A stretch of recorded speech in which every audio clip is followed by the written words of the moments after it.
ធ្លាប់ដោយតែគូសន្លប់20ដងចាញ់17ដងនិងស្មើ5ដងមកពីក្លឹបប្រដាល់កកាមុនវត្តគ្រូបង្ហាត់លោកនិរ័តកកាមុនវត្តលោកស្រីនិងកញ្ញាសូមស្វាគមន៍កម្ពុជាអ្នកប្រដាល់មកពីខេត្តសូរិនប្រទេសថៃនិងត្រាកានកកាមុនវត្តបាត់ពីសោតនៅលើសាវៀនចំនួន137ដងឈ្នះ105ដងបាត់ពីសោតផ្ដួលឯកគូសន្លប់16ដងចាញ់27ដងនិងស្មើ5ដងមកពីក្លឹបប្រដាល់សសំរងយីមគ្រូបង្ហាត់លោករុងសីយ៉ាមសសំរងយីមលោកស្រីនិងកញ្ញាក៏សូមស្វាគមន៍កម្ពុជាអ្នកប្រដាល់ដែលមកពីខេត្តសូរិនប្រទេសថៃរុងណាផាសសំរងយីបាទសូមអញ្ជើញទស្សនាគូដដាលកំដាប់ថ្នាក់លេខ3បាទក្នុងពានរង្វាន់កំដាប់ដៃដែក ISI ផាមទឹកទី1រវាងបង្គោលក្រហមបាទ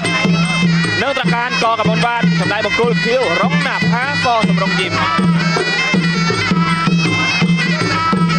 បាទហើយសូមបញ្ជាក់ថាគូនេះអត់ដែរប៉ះគ្នាទេបាទនៅថៃអត់ដែរប៉ះគ្នាតែមកប៉ះគ្នានៅប្រទេសកម្ពុជាយើងទាំងនៅខ្មែរក៏មិនដែរទាំងនៅថៃក៏មិនដែរលើកនេះមកប៉ះនៅខ្មែរហ្មងបាទតែម្សិលមិញគាត់បានប្រាប់ខ្ញុំហើយលោកថាគឺគាត់នឹងយកលេខ3រៀងខ្លួនបាទតាមដឹងថាបានទៅលើកណ្ដាលគេចាំមើលអស់គ្នាបាទបាទអញ្ចឹងក៏មានការតាំងចិត្តរៀងខ្លួនបាទក្នុងការដណ្ដើមយកចំណាត់ថ្នាក់លេខ3បាទក្នុងការប្រកួតកណ្ដាប់ដៃដែកបាទ ISI ផាមនេះមានមួយទៀតចំណាប់អារម្មណ៍ថាមហាជនមួយចំនួនថាគាត់មកជាមួយគ្នាខ្លាចលោកគាត់វាយមកសមត្ថភាពតាមមើលវាយមកសមត្ថភាពចាំមើលលោកញ៉ាកណ្ដាលជារិទ្ធធ្វើឲ្យមើលបាទតែឥឡូវនេះទឹកមួយបាទកម្មភាពរបស់គាត់នៅធម្មតានៅឡើយនេះគឺស្ទៀងស្ទង់បាទចាំមើលតើអ្នកណាហ៊ានចេញដៃជើងកម្លាំងធ្ងន់មុនបាទព្រោះគាត់ដូចជាពិសេសនឹងតការខ្លួនឯងមកស្រុកខ្មែរឡើង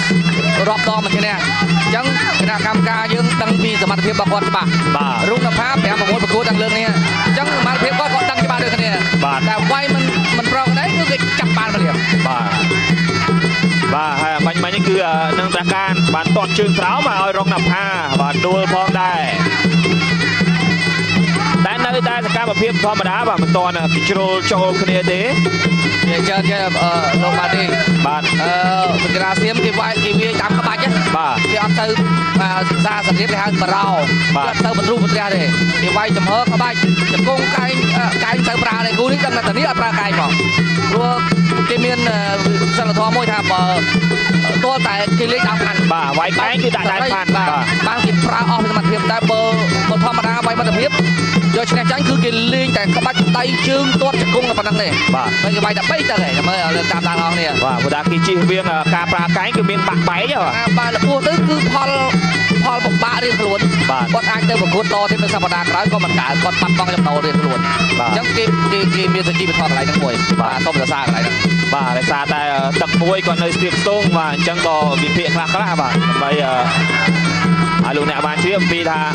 គឺការទៅកីឡាករអត់វាយកែងថាមិនវាយកែងបាទកីឡាករថៃគឺអញ្ចឹងគឺគាត់អត់វាយកែងបើសិនជាវាយកែងគឺត្រូវតែដាក់ដើមខាន់បាទគឺវាយអស់ពីចិត្តតែម្ដងដាក់កែងគឺជាអាវុធមួយដ៏គ្រោះថ្នាក់ណាស់បាទសម្រាប់ការប្រកួតបាទប្រដាល់គុណខ្មែរបងប្អូនចង់មើលអ្នកវាយក្បាច់ហើយតាមដានគ្រូនេះឲ្យវាយក្បាច់ឲ្យមើលបាទឥឡូវនេះចាប់ទឹកទី1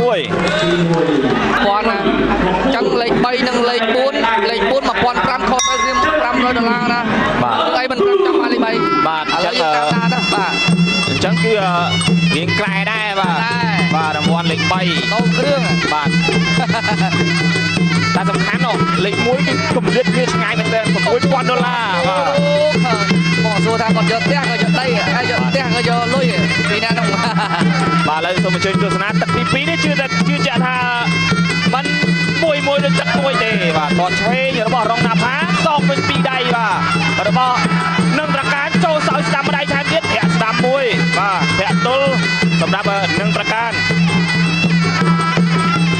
បាទតឆ្វេងរបស់រុងណាផាកូនថ្លៃមិនចាញ់ទេរុងណាផាខ្ញុំទៅលេងសើច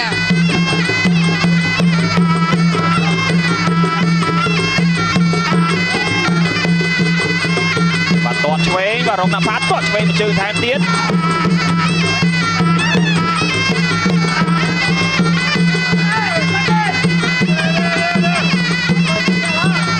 បាទធាក់ស្ដាំបាទរបស់នឹងតកានបាទបាញ់នោះតែបាច់និយាយថាអូនថ្លៃមកមិនចាញ់ហើយបាទអ្នកគ្រូយឹងឈ្មោះប្រពន្ធគាត់តិចតា10ដីចាញ់ទៀតទៅត្រូវរងតាផាមកពីចាញ់ទាំងពីរបាទគុំស្ដាប់ហើយចាប់ដើមចេញផ្លែហើយបាទធ្ងន់សម្រាប់បង្គោលក្រហមនិងត្រកានទាត់ឆ្វេងសងវិញធ្ងន់ដូចគ្នាបាត់ឆ្វេងបាទរបស់នឹងត្រកាននេះគឺជាការប្រកួតជួបគ្នាលើកទី1នៅកម្ពុជានៅថៃគាត់មិនដែលជួបគ្នាទេបាទសូមបញ្ជាក់ផ្សារទៀតបាទរវាងបង្គោលក្រហមនិងត្រកានកកមុនបាទជាមួយនឹងរងណាផាបាទបង្គោលខៀវបាទទាត់ស្ដាំរបស់នឹងត្រកានអូយស្ដកដៃទៅហើយបាទ